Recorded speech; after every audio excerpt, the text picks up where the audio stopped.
loading up the hearse, throw it in reverse. Come from the church of the Marvel Universe. Bodies getting stuffed in the bags. Howdy. How are you doing today? Welcome to the Cryptcast. I'm Mike. Welcome to the Crypt Corral. Howdy. Yeehaw! And I'm Brian. And we are coming to you from inside the Crypt Corral in down New Jersey. Please don't call it that. Comic Corral? Then we have to move over to Red Bank so we can be next to Coffee Corral. And we've got a book review for you this week. We are talking about Grimm, Volume 1, Don't Fear the Reaper, covering issues 1 through 5 by Stephanie Phillips, Flaviano, Rico Renzi, originally published in 2022 through Boom Studios. What you think? I think I like saying Flaviano. Flaviano is a good name. I liked it. Me too. I liked it. Good art, fast-paced story, held my attention. It is super fast-paced, but it still lays out a ton of world building. Yeah. Gets you invested in characters, even though you don't have a lot of time with them. Like, I zoomed through this book. I mean, I know this covers the first 5, and it goes 25. There's 20 more issues to this before it ends. 25 is the final issue. I feel like I could sit down and read all 25 of these in a weekend. Yeah. You know? And I'm going to say, like, I want things that I don't even know if I get later, you know, that they don't cover, that they cover later. But I'm saying I would read spin-offs of other characters if they don't cover their backgrounds in future issues. Sure. Like, I would read about Marcel, I would read about Eddie. Your 3, so you have main characters, and you have her 2, like, I wouldn't say sidekicks, they're friends, right? Yeah, they're friends. Like, throughout my notes, I just refer to them as the 3, because they're, like, always together. Okay. Yeah. I like Eddie. I like Marcel. Like, Yeah. I think they're good backups. Our main character is Jess Harrow. She is a Reaper. Mm-hmm. She is not the Grim Reaper. She is a Reaper. Right. So the underworld works like that. There are multiple Reapers. They go collect you and they bring you to the underworld, and then you sit and wait. You grab your number and you wait, just like a doctor's office. I said just like a Beetlejuice. Yeah, they're just like a Beetlejuice. They are an escort service. They bring you to. Whoa! Well, not like they're not fucking you. They do. No, they're not fun. Listen, not escort services. Fuck you, mind you. Some of them are merely escorts. They bring you places. Yeah, well, you hire them to go to fancy shit. Like they collect you. Yeah, they collect you. And they bring you to the afterlife. Yeah. Much better. Eddie and Marcel are her 2 friends that are also Reapers, and the cast is great too because they all die at different times. So Eddie is an '80s hair metal rocker, and Marcel is I don't know what time period to put him from, but he's a Frenchman. He's from he gave a year when he died. It was like 1870 something. Yeah, 1870 something. But 76. 1876. He is a French black man. Yes. So possibly New Orleans or actually from France. I don't know. Right. They never bring it up. Yeah, they never got to do it. Mm-hmm. Yeah. Yeah, and she just starts going wild because she picks up she goes to pick up a soul. Yeah, Brian Michael Andrews. Yep. Brian Michael Andrews dies in a car accident, and you get intro through that. Like, she's a Reaper. She takes his soul across the river Styx, which is a nice little like thing. She actually has to row a boat with the scythe, and when she brings him to the big waiting room, she's like, "All right, you just sit here and wait till they call you." He ends up stealing her scythe because the scythe is not like collapses. It's think of it. I thought of it metaphysical. I thought of it like a lightsaber because when it's shrunk down, it's just a stick that's the size of a lightsaber hilt. Right. And the blade itself is always like energy. Yeah, it's an energy blade. Yeah. So I thought lightsaber. So it shrinks down. He steals that and goes back up to the world of the living to go stalk his ex-girlfriend. Yeah, he was lamenting about that, complaining when he was being collected. Mm-hmm. And the fun part is, she goes into, a locker room. Yeah. Basically, Grim Reaper locker room. Mm-hmm. And her 2 buddies are in there, and she's like, oh, shit, my scythe is gone. She, flips out, and they go, and they find him, because it's real easy. But apparently, the scythe is very important. It's, the job. It's how they port between worlds. Yeah, and it's how they can travel. Yeah. What question I had, and, so first...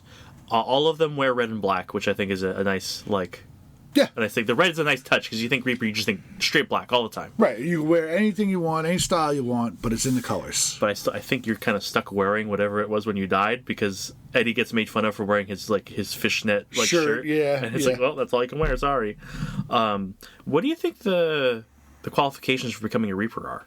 Because we see all these when we're in the afterlife. We see all the there's like Roman soldiers and like Civil War guys and all kinds of different time period Reapers, and you could see him as like, oh, that's that thing. Oh, that's that thing. Oh, that's that thing. Like, what qualifies you to be a Reaper? Because these were all people at one point. The only thing that could even make you speculate is Marcel. Like, you don't know how Eddie dies or why, but with Marcel, I'm gonna guess overdose. Well, with Marcel, you get the fact that his was a little more maybe violent. I think they make something about him jumping, maybe.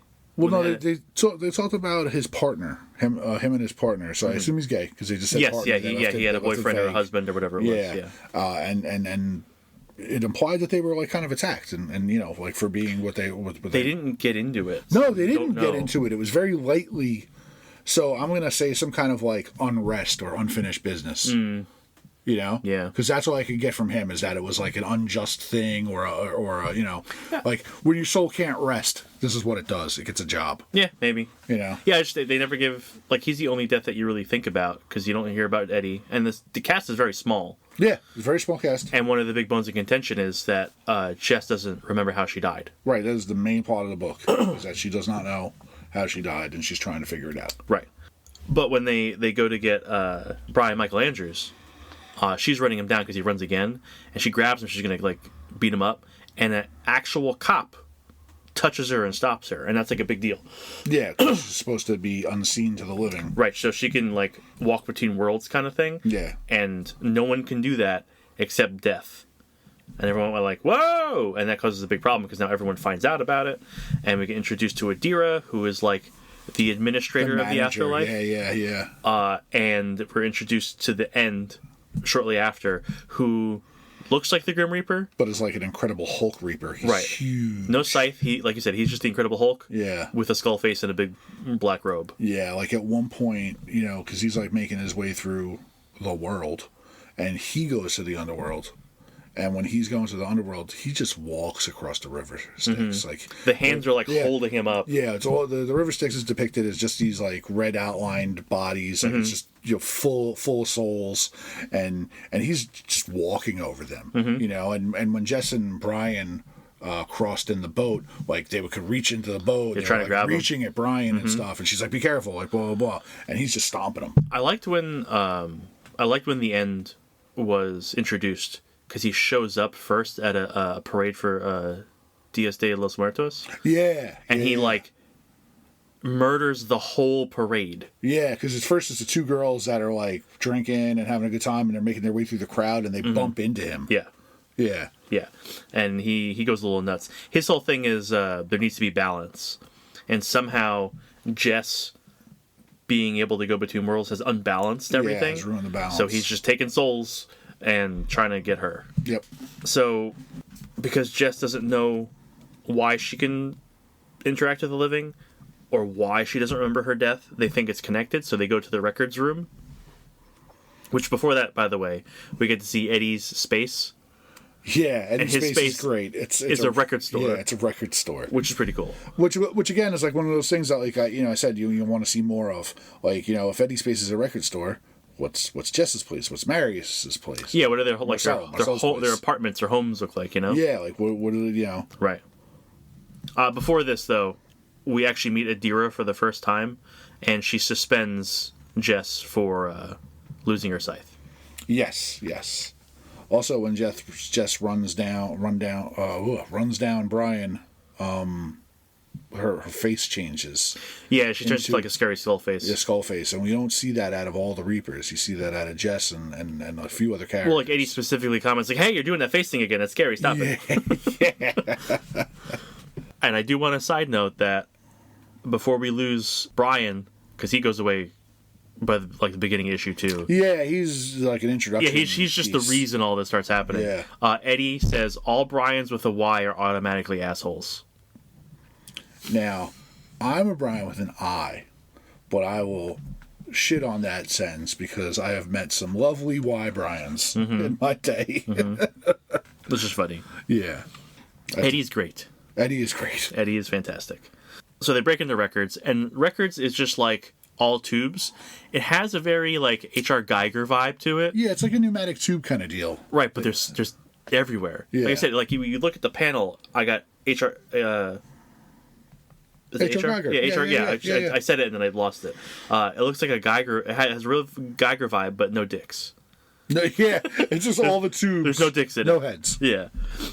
So it's the three of them, right? And they work as a great team because Eddie goes in like and distracts the record key. There's a woman in Annabelle, who's just like a 50s sock hop kind of. She's wearing roller skates, like she's a waitress at a drive-in. Yeah. So he distracts her, and Marcel and Jess go and try to find her thing, and they do that, and she's played a vision of her birth, not her death. And it must be like attuned to who you are. Yeah. Because like it didn't take them years to find their shit. They put Marcel found his first, and he just like put his hand up to the tube and like boop, it's mine. Yeah. Look. This is the fast track kind of writing stuff where it's like you don't overcomplicate stuff. You just make it get ready to go, and you don't need to think about it. It's like sure, that makes sense. Yeah, they weren't in the library for an entire chapter. Yeah. Having witty banter, like right. But so we see Jess be born and has a baby, and then she's like put on her mother's chest, and like her mother just like blood's coming out of her mouth, her nose, and her eyes, and she's like, bah! And that's where it ends because Adira finds them in the. Adira finds them in the record hall. She's like, what the fuck? And while she is what the fucking, her face is a skull. Yes. And this was the first clue to me that like they might have something going on, like either like a similar power set or a lineage thing or something going on. So before that happened, when Jess was talking to Adira for the first time, when we got to like talk to her, I had the theory that Jess was actually deaf, and Adira had somehow like caused amnesia or manipulated or like maybe found a way to like shove death into a living body and like have it be born so she can maintain rule over the afterlife. Right. That was my initial theory, that Jess was death. I mean, it's very close. And I was close, yeah. Fuck, where were we? Okay. We're about chapter 3. Yeah. We're getting the background on Adira. Who is a Sumerian death god. Yeah, like big bat wings and horns, very different than what she looks now. She was a straight up demon before, and now she's a lady. Business casual. Yeah. And the end comes to see her. Yeah, like he walks across the river Styx and confronts her. And then we very quickly find out that Adira is the bad guy because she makes a deal with the end immediately. Like, all right, you can go get her, just like leave our shit alone. Like, fine. Take Jess, do what you got to do, but leave us alone. And it's funny too because it also implies how bad Adira is, because like the end is the big bad. We know the end's the big bad. He's this big giant hulking monster chasing down our main character. And Adira's like, I want to make you an offer. I have an idea that could benefit both of us. He's like, no. He's like, I know how your deals end. And it's like, okay, cool. He's not this big hulking monster. He's smart. Like he's not just. But he still gets manipulated into doing what she wants. Well, because she's like, there's so many people in the afterlife now. Like it's way out of balance compared to what's up there. And he's like, I guess I'll have to cleanse the afterlife too. Yeah, she's like, sweet to deal. Yeah, she's like, after you take Jess, you can take some more. Right. She's still manipulating him. So the Jess, Marcel, and Eddie are like in the void as like punishment. Yeah. And they're talking about like, this sucks, blah, blah, blah. They're talking about how they're going to get out. And then the end crashes through because he's in the afterlife now, and he's just wrecking people. And it's some pretty cool artwork, because like the void is just a big white void. It's 3 characters and in just whiteness. And then you see the cracks forming and shattering down as he crashes through or in to the void.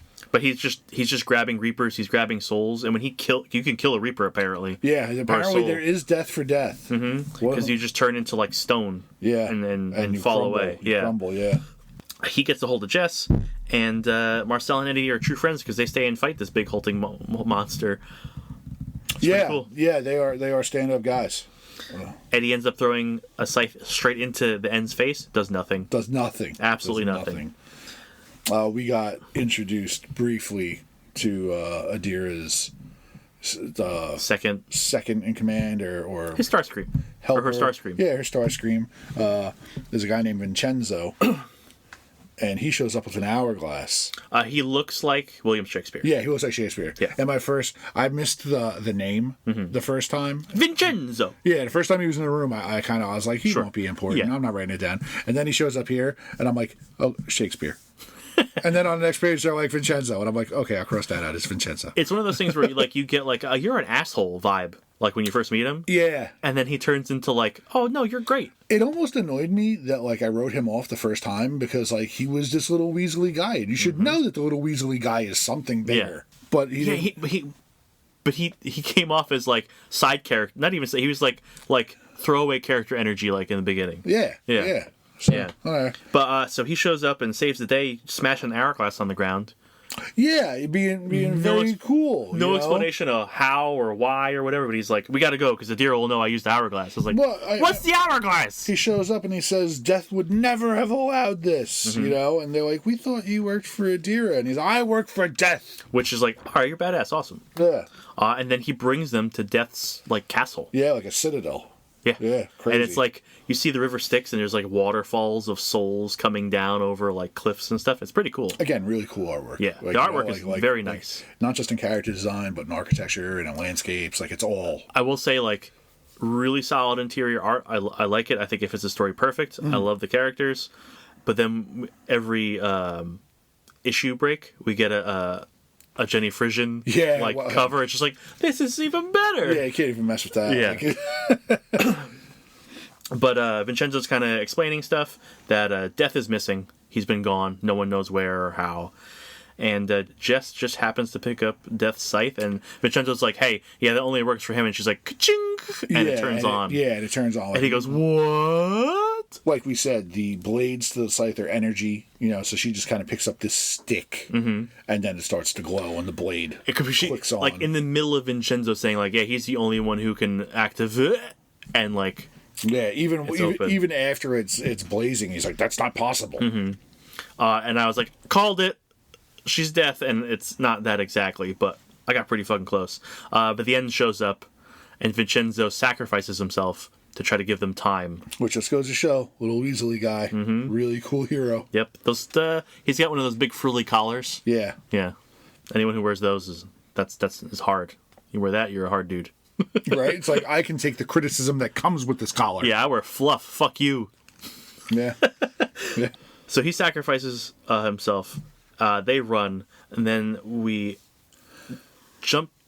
We get an epilogue page, and that's the thing too. Every issue, which I love, has an epilogue page because it's that has nothing to do with anything. It just like vagues you something else. Like it gives you little like, what's that about? Right. It gives you a taste of something that's going to get addressed in the next issue. I love the epilogue pages. More stories should do epilogue pages because it does hook you for the next one. Like, what is that? Yeah. So our epilogue is in Las Vegas. It's a slot machine. And it's this guy getting pissed off because he lost and he's walking away from it. Right. And at that point, my second theory came up and I went, oh, Death's in Vegas? Okay. Jess is Death's daughter. Boom. Right. Boom. And I nailed it. So I don't think the person we see at the slot machine is Death because I initially thought it was Death.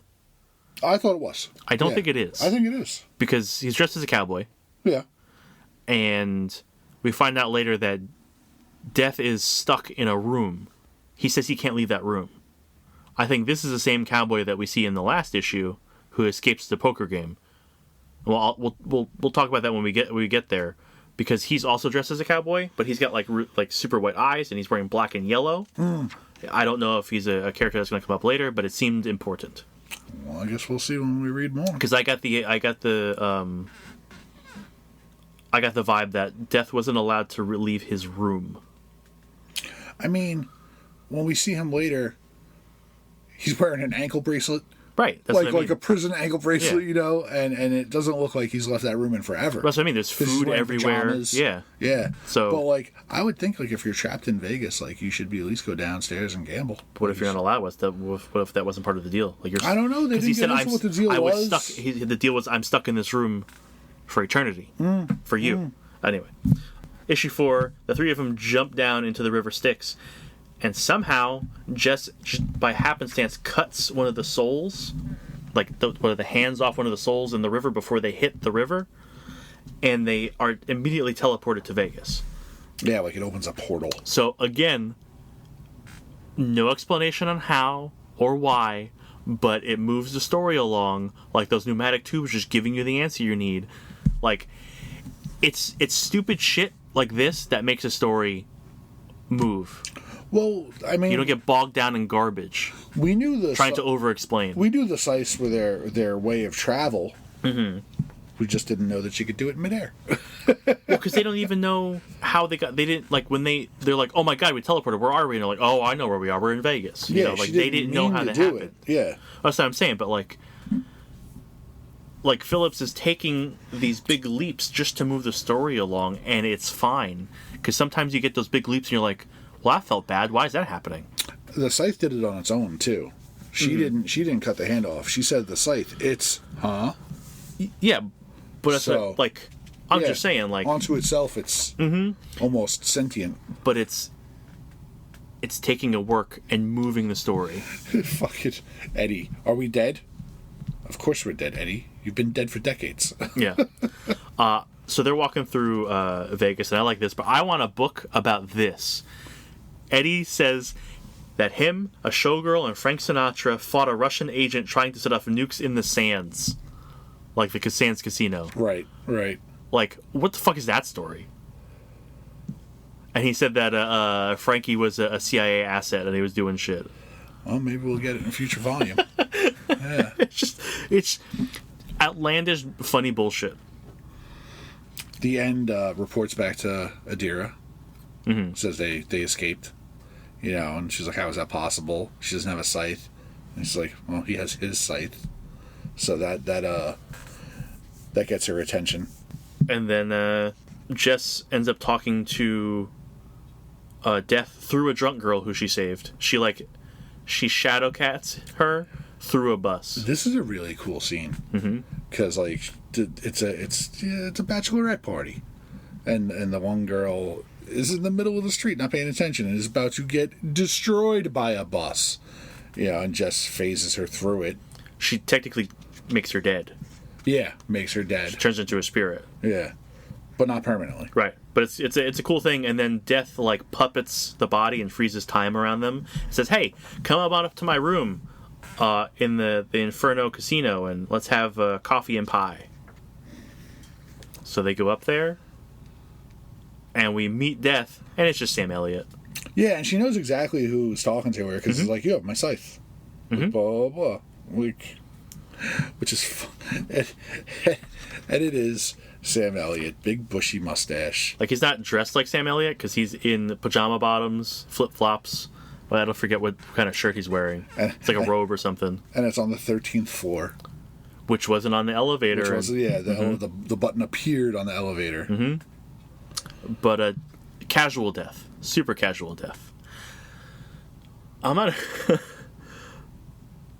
not huge on this version of Death. Just because, like, when he turns into Death, when he gets this skull face, he's just like, I'm an old guy with a purple skull face. He still has hair. I kind of like it. I didn't like the look. It was so he's clearly an old man here, right? He's like, again, like, I can't even stress it enough. Sam Elliott, his robe, his death before decaf coffee cup, his flip flops, his plaid pajama pants, the ankle bracelet because he's on house arrest. And then there's just something really cool and dynamic when he's fighting and has the purple mask and the hair almost looks like a pompadour. He looks very like rockabilly almost. I get that vibe a little bit, but he's still fighting in flip-flops and pajama pants. Yeah. The epilogue in this issue is Adira mobilizing all the other Reapers to find and punish Jess, saying that she's the one who led the end here to kill people. Basically putting it on her. And there's only 2 panels, right? But the 2 ensemble panels of everyone in black and red, they're really cool. They're very cool. And like I said, you're just seeing like, and there's that thing, and there's that thing, and there's that thing. And exactly. There's the characters are so small, but you can start like, oh, cowboy. Oh, like Judge, like old school Judge with the long curly white wigs. There's like sailors. Yeah, Viking, Native American, gangbanger, two creepy little twins, gangster. Like, this is fucking cool. And they all have different like scythe like shapes too. Like the blades are all like different, which is cool. It just adds some variability in there, which is pretty nice. And the last issue, we get a flashback of Adira explanations going to war with Death. With Death. To overthrow the underworld so she can lead it. And it turns out that Death and Adira are brother and sister, which means Adira is Jess's aunt. Which, again, like, the only people you see with skull faces are Jess, Death, Adira, and the End. Yep. Yeah. Yeah. But End never has a normal face. End is always a skull face. So I'm curious if he's related to them. Maybe he's like a cousin or some shit. They never say. Big Uncle End. And then you get the I'm your father moment, right? Yeah. Which is a lot less climactic than Luke, I'm your father. Yeah, yeah. It's like, hey, in case you didn't figure this out by now. Which is a mass misremembering, because he never says, Luke, I'm your father.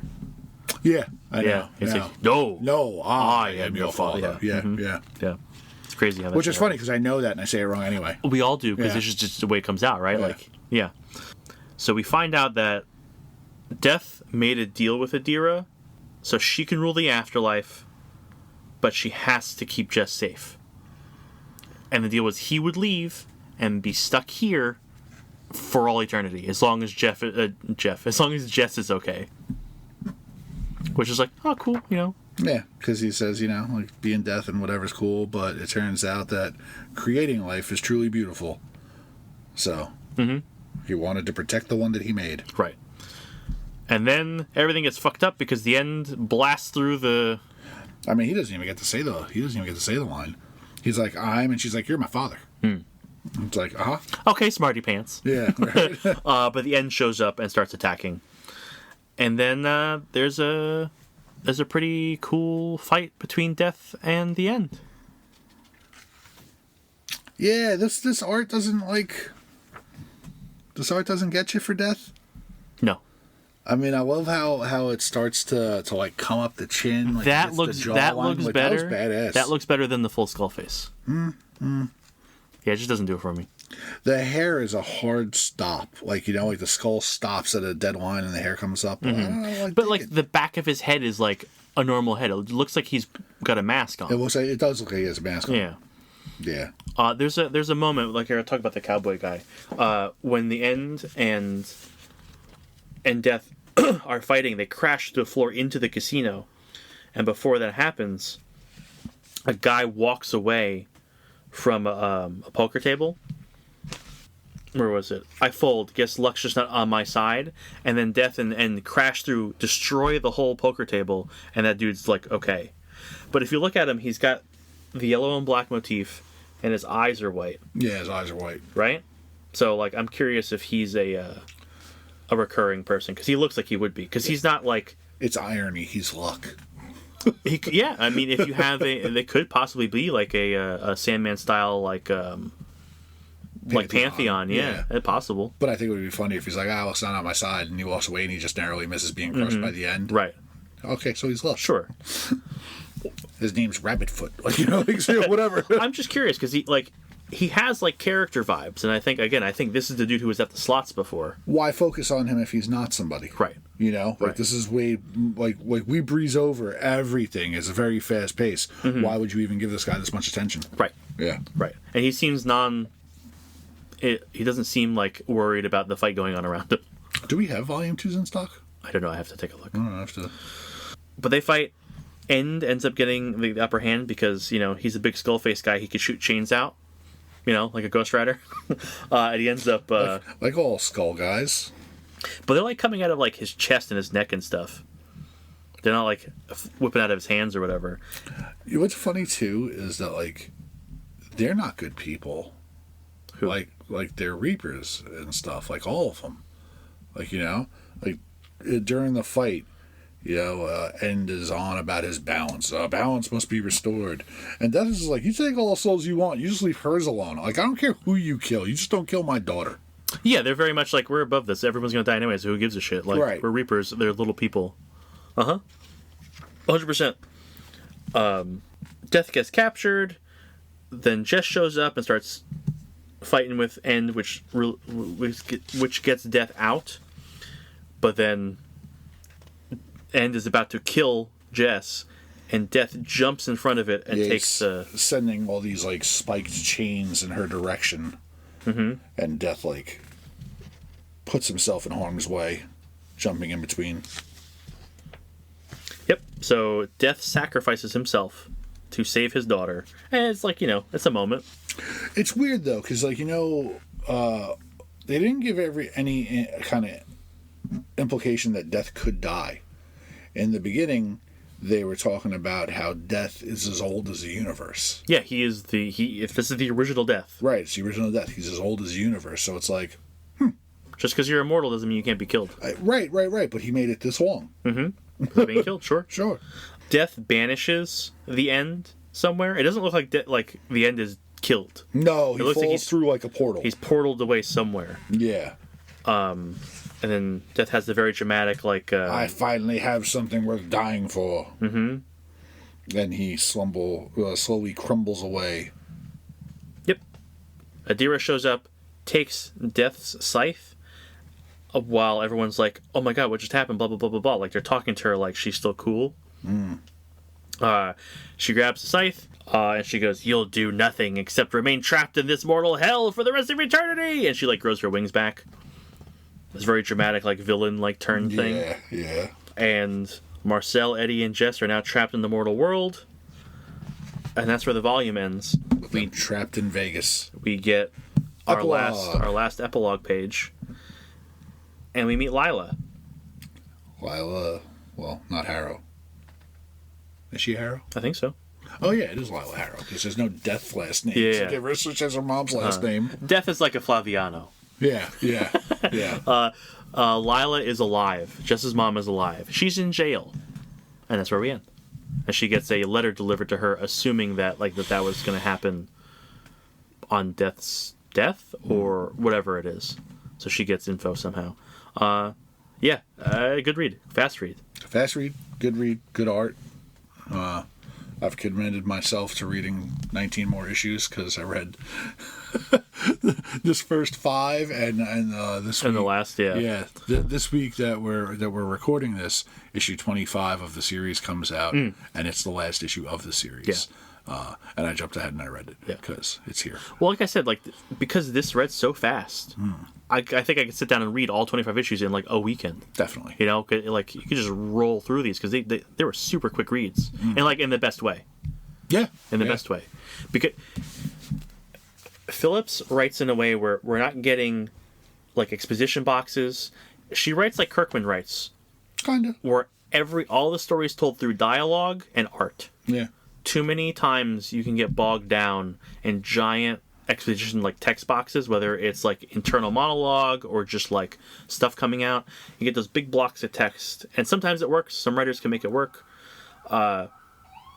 It works great like this. I love the dialogue driven stories with the art doing the work. Yeah, I mean she's doing the current She-Hulk series too. Yeah. What else did she do? Life from Distillery. I didn't read that one. I don't remember. It's like Lord of the Flies on a boat, right? No, that's not Life. That Life is the prisoners who are immortal but they mutate as they older and get die. What the hell is that one? I know what you're talking about. Yeah, there's a bunch of kids on a boat. But anyway, she's got a bunch of wins. Yeah.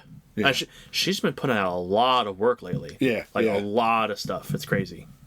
Which, give her the time. Just make sure you got to make money. Just don't overextend yourself and start putting out garbage. And on a personal note, I follow her on TikTok.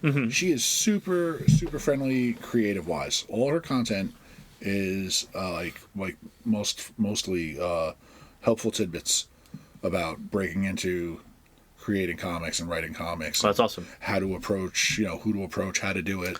The, if you wanted to write comics, she would be someone to follow because she is very, very helpful and is constantly posting tips on. Those are the best kind of people because so many times people break in and they pull up the ladder behind them, going, "Well, I made it, figure it out." No, you know, not instead of like helping other people, like giving them advice, like that's great. Yeah, her disposition online, like I would have no problems approaching her at a con and picking her brain. I like good creators. I also like creators who are good people, and I like them more. She's you know, good people. like it makes me feel better to like them instead of someone just being a jerk. That's great. Yeah, still like kickboxing, mixed martial arts. She kick your ass too. All right, awesome. Yeah. Yeah, I think this might be the shortest review we've done ever. Really? Yeah. Huh. Yeah. But that's all we got. Like I don't have like I can't. On one side that kind of feels bad, but on the other side it's like, well, we can't like say more nice things about it. It's really good. Yeah, it's very very good. Like yeah, 100%. I think it's part of like content wise. There's not a lot in here, but it is good. Like if we sat down to review Invincible, I feel like it'd be roughly the same thing. Yeah. If you look at any kind of Kirkman book that it has that dialogue driven, art driven storytelling, it's gonna be real quick. I don't know. I feel like if we did Invincible, it would be like lots of dead air of us just going, "Oh, so good, so good." Sure. Bring it back. We'll get there eventually, but you know, you're talking about something that's very very good, but like what like. I want to review stuff that people might not have read. If you didn't read Invincible, you suck and you're failing at comics. But the thing is, like, we don't even need to review Invincible because you can just go watch the show because it's a serviceable fucking adaptation of it. No, absolutely not. I think so. I think it's one of the best adapted properties there is. Sure. But it loses nuance and conversations that have happened in that book that I love, that I cling to. We would definitely address more shit. Okay, sure. Yeah. Yeah, look, you're always going to lose something in transition. It's not a one-for-one, but I think it's one of the best adapted shows. It is one of the best adapted shows. It's flavor, you know? His friend. What's his friend's name? I don't remember. It's not Ryan, right? Scott? No, what the... I can't remember what the fucking roommate's name was. Mm-hmm. But in the cartoon, right off the bat, he's out. He's a gay man. He comes out to Mark in the book, and that's a great conversation. That's a great moment. Sure. You know? Like, that is one conversation in a single issue that has 3 conversations that are fucking epic. Mm-hmm. Like, that issue in particular resonates with me because I had to put the book down 3 times going, holy shit. Okay, we'll save it for when we actually do it. Don't burn it here. Are you kidding? That's like how many issues deep into the run? I know. Like, if we do it, we're starting with volume 1. That's after the Voltramite War, after he comes back from space.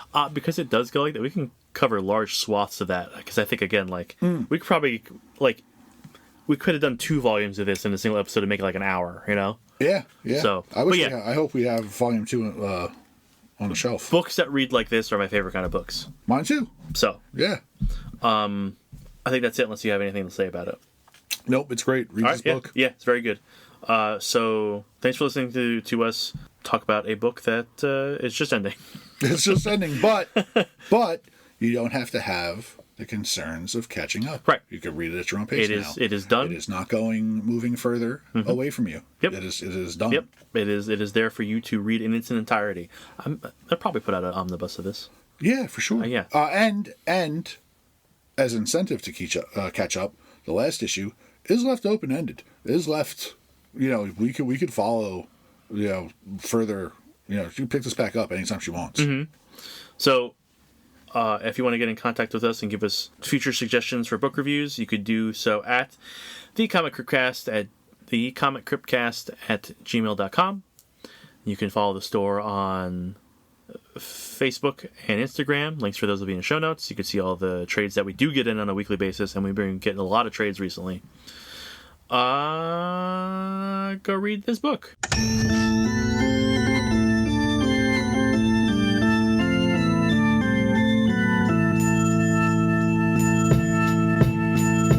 We loading up the hearse, throw it in reverse. I come from the church of the Marvel Universe. Bodies getting stuffed in the bags like comics. The hardcore get it while the soft bitches vomit. I came to this earth on a radiated comet. Now the planet is in perilous danger because I'm on it. Fly super villain with the superpowers in me. Got the red issues and all my shit is minty. Body like Ben Grimm, suckers I be beating down. Look around and we be found chilling out in Eaton Town. I be at the comic crypt stacking up the kryptonite. Doomsday and Superman every time I grip the mic. Dark Phoenix overloading, supernova, sunspot exploding. I'm the Punisher reloading, Bobby Drake when he's frozen. Storm forming, ominous clouds over the ocean. Working with Professor X to master my emotion. Have you posing in the box, whether you know it or not. I'll easily bag your bitch like Logan did to Scott. Mr. Sinister plots when I administer shots to clone gene from a genes, then this shit'll get hot like Inferno. Burn slow, humans are ash. God loves, man kills in the days of future past. Now I'm working on a science lesson. Me and Brian Stratton, a rat in a cage who can't stop buying X-Men. Like a